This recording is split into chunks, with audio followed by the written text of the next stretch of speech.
S8 Pro Ultra. Forget about cleaning, seriously, that's all. That's the slogan, and honestly, it sounds solid. The concept is interesting too. 2 rollers lift during mopping, object recognition, an added vibration module on the mop, a roller in the dock tray, separate tanks for clean and dirty water. But does all of this actually work? Or are these just flashy specs printed on the box to bump up the price? We'll run the robot through some tests and figure it out.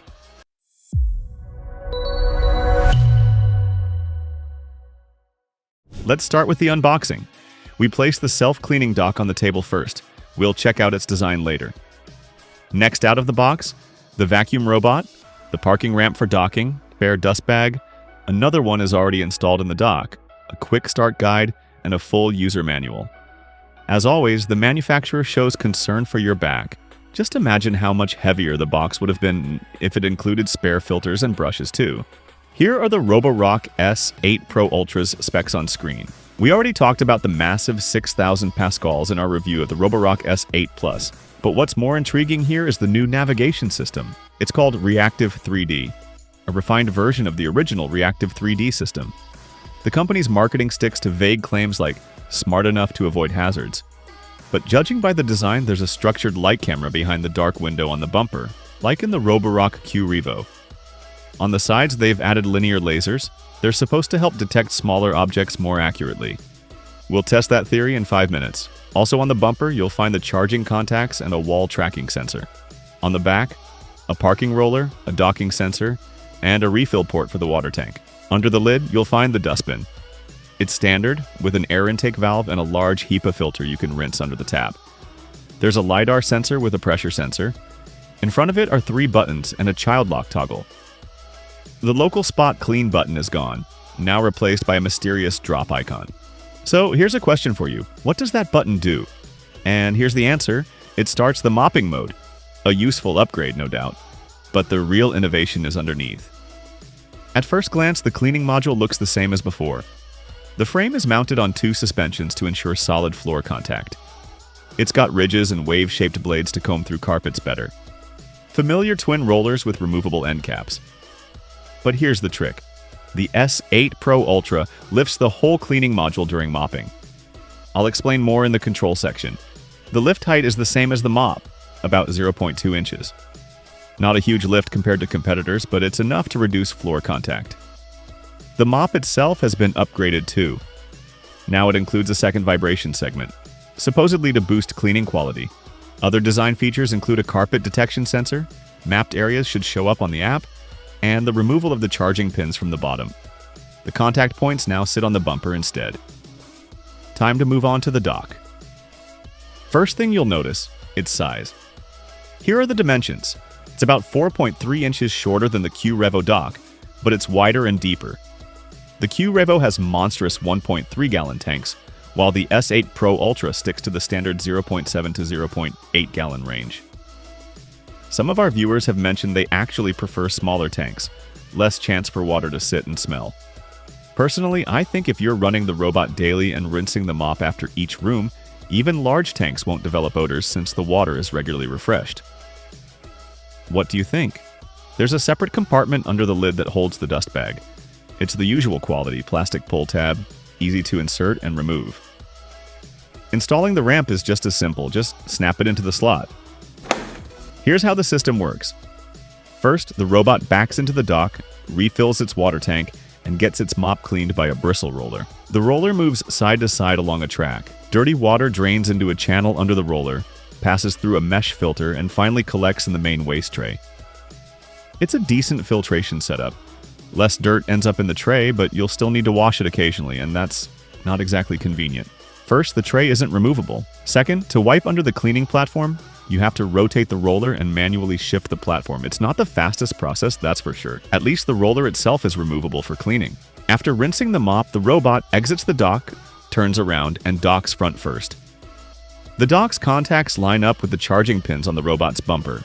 Dust collection happens through a nozzle with built-in rollers. That's why the ramp has such a large cutout. However, the air duct is narrow. It's unclear if larger debris can pass through. An extra channel at the top is for mop drying. Warm air flows through and exits via vents in the ramp to dry the cloth. On the back of the dock, there's a built-in cable organizer to coil up extra cord length. Behind a plastic cover is a service port, but no hookups for plumbing or drains. Overall, I really like the robot's build and aesthetics. Special shout out to the white lid. It doesn't collect dust or fingerprints and always looks clean and fresh. We're using Roborock's native app for control. Download, sign up, connect to Wi-Fi, wait, and immediately update the firmware. That's it. Once the map is built, you get access to the full suite of settings, shown here on screen. I'll break down each feature in a separate article. Here we'll just cover the highlights. The app lets you select separate or combined cleaning modes: vacuum only, mop only, or full clean, where the robot vacuums and mops in one go. Nothing revolutionary. But here's the trick. In mop-only mode, the S8 Pro Ultra lifts the rollers completely off the ground. This behavior is automatic and can't be turned off. Another highlight is object detection. So if you spot a weird dark patch on the map, don't toss your cat out the window. That's just how the robot sees rugs. The outlines may be blurry, but you can sharpen them in the editing mode. Carpet handling can be finely adjusted. The robot can clean carpets before and after the main job, and both options can be enabled at once. There's also a carpet avoidance mode, mop lift on carpets, and vibration boost for carpets. For mopping, there are several intensity levels, including a Deep Plus mode, which slows the robot down and makes it move in tight zigzags for extra scrubbing. Another nice feature is adjustable mop rinsing intervals from every 10 to 50 minutes. The app's capabilities are top tier. The only thing missing is the ability to tweak vacuum speed during dry cleaning. Based on the robot's hardware, it feels like it should also detect puddles and lift the rollers when needed. But that feature isn't implemented yet. No intercom or home patrol mode either. That's because the S8 Pro Ultra uses a structured light camera instead of a standard action cam, and it simply doesn't support those features. Still, this setup has its own advantages. First, when combined with the linear lasers, it works really well. It avoided wires and pet waste at a safe distance. It brushed right up against sneakers and flower pots. As of now, this is the most precise object recognition we've seen in the Best Robot Lab. The second advantage of the structured light camera is that it's not affected by lighting. So, no surprise the robot had zero issues cleaning the room. The S8 Pro Ultra smoothly followed the walls, navigated around curtains, calculated the distance to the baseboard. Didn't matter if it was black or white. It spotted the drying rack and skirted it without bumping into the tubular frame. It clears thresholds with ease, even ones up to 0.8 inches. The edge sensors work well too. The robot never drove off the table. In a multi-level home, the robot won't fall down the stairs. And in a large apartment, it navigates confidently, cleaning room by room according to your set plan and observing all virtual boundaries. On max settings, it ran for 103 minutes and covered 1,173 square feet. When the battery hit 20%, it automatically returned to the dock. It resumes cleaning after recharging if needed. And here's what it picked up during its route. Basically, half a cat plus all sorts of random junk. Now let's check the noise levels. On the lowest setting, it measures 55 decibels. On max suction, around 70 decibels. Pretty standard noise range. But suction power? That's where it got interesting. The regular Roborock S8 with the same cleaning module and 6,000 pascals could clear a 0.08-inch gap in one spot. The Q8 Max with 5,500 pascals and a new dustbin cleaned that same gap completely, and even managed a 0.16-inch dip in one place. But this test unit, despite the flashy Pro and Ultra in its name, couldn't clean any of it. The 0.08-inch gap was untouched. On the bright side, I won't have to reset the test stand for the next vacuum. Still, I expected better. That said, this poor gap performance didn't affect overall cleaning much. The extractor rollers do their job. On the first pass, they collect the bulk of debris from hard floors. And on the second pass, they improve the result to 98%. A few tiny bits remained scattered around and some in the corners, which the robot can't reach due to its round shape. The edge brush performs well. Very little dust along the walls. Same results on carpet. It picked up most of the debris and cleaned up the leftovers, again, around 98%. One single flake remained in the middle and the corners had slightly more specks. Nothing unusual for a soft side brush. As expected, sand was an issue. The rollers can't catch it and suction isn't strong enough. No matter how hard it tried, grains were left in corners, on seams, and scattered across the carpet. Final score, 93%. For a medium pile carpet, that's actually decent, similar to other Roborocks with dual rollers. It doesn't lift dirt from deep within the carpet fibers, but overall the result is solid, 83%. Bottom line, the Roborock S8 Pro Ultra performs surprisingly well for dry cleaning. It may struggle with suction depth, but compensates with excellent debris pickup. The rollers were still clean after testing. Only the roller ends had some hair wrapped around, which was easy to remove. Mopping performance and speed depend on the mode. Typically, the robot manages to mop about 14 square feet per minute. In Deep Plus mode, that drops to just 6.5 square feet.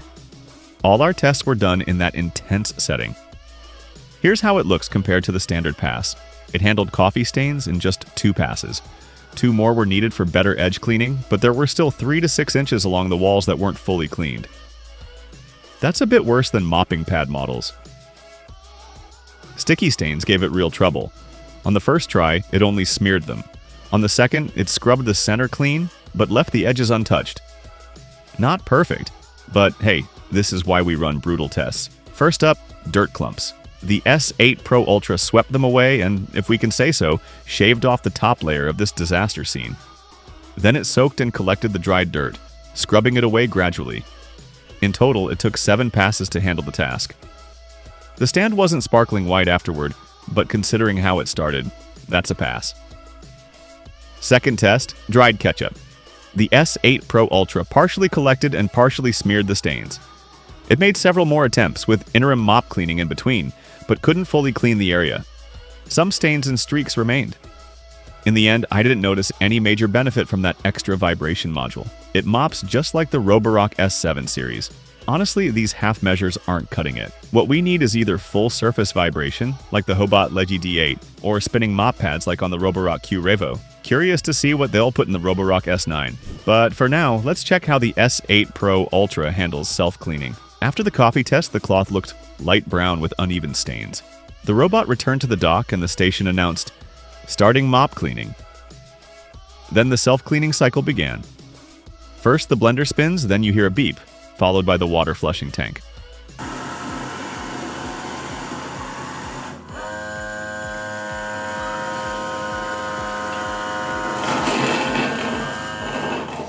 The whole routine lasts about 4 minutes. After that, the mop looks pretty clean at first glance.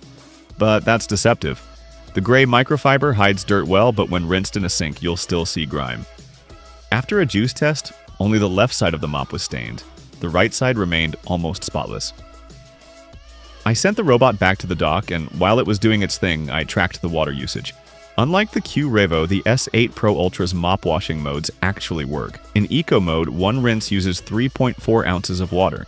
Balanced mode uses 5 ounces, and deep mode consumes about 8.5 ounces. The robot rinses the mop before the first cleaning and then after every zone, based on your settings. Plus, a bit of water is also topped off in the robot's tank. So if you go with deep rinse every 100 square feet, your 0.8 gallon tank should last for about 970 square feet.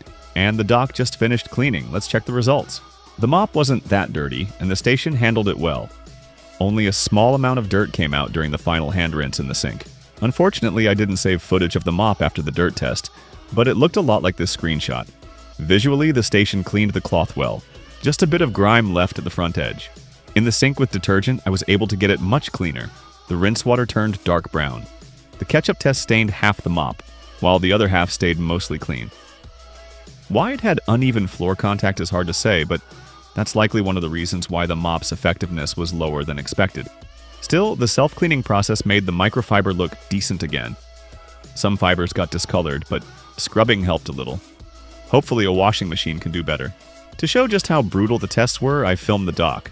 You'll need to rinse the ramp in the sink, but surprisingly the waste tray stayed cleaner than expected. I just wiped it down with a cloth and rinsed the mesh filter under running water. In normal household use, you're not going to face anything this extreme. For everyday messes, the dock does its job. You'll just need to wash the mop once a week. Now, what about dustbins self-emptying? Let's test how well it handles real-world debris. The dock runs for about 30 seconds, peaking at 85 decibels. Slightly louder than average. We pull out the dustbin, and there's no debris left. Same story with sunflower seed shells, the dock pulls out everything. Realistically, the robot will never collect that much sand in your home, but if it does, the dock's got you covered. Even a tricky mix of rice and peas didn't cause major issues, about 10% stayed behind, which is a pretty solid result. But with cat litter, not so lucky. The dock only managed to collect about half of it. Still, the fact that large particles can even pass through the air channel is impressive. I had my doubts about that. As for pet hair, no issues at all. It sucks up every strand. Overall, the S8 Pro Ultra's dock is the most efficient Roborock dock with a nozzle-based system. For regular household use, it's more than powerful enough. Let's wrap things up. The Roborock S8 Pro Ultra delivers signature build quality and top-tier navigation. This is a genuinely smart vacuum. Mopping performance is on par with other Roborocks using vibration mops. Dry cleaning is excellent, except for the gap cleaning issue. It handles hair and debris well, but dust stays deep in the carpet. Other drawbacks come down to its age. Back in January 2023, the S8 Pro Ultra was a flagship, but now it's got some serious competition, like the Dream L20 Ultra. This vacuum is great for large apartments with cats and carpets, just not ideal if you have dogs that track in sand. That's it from me. Thanks for watching. See you next time.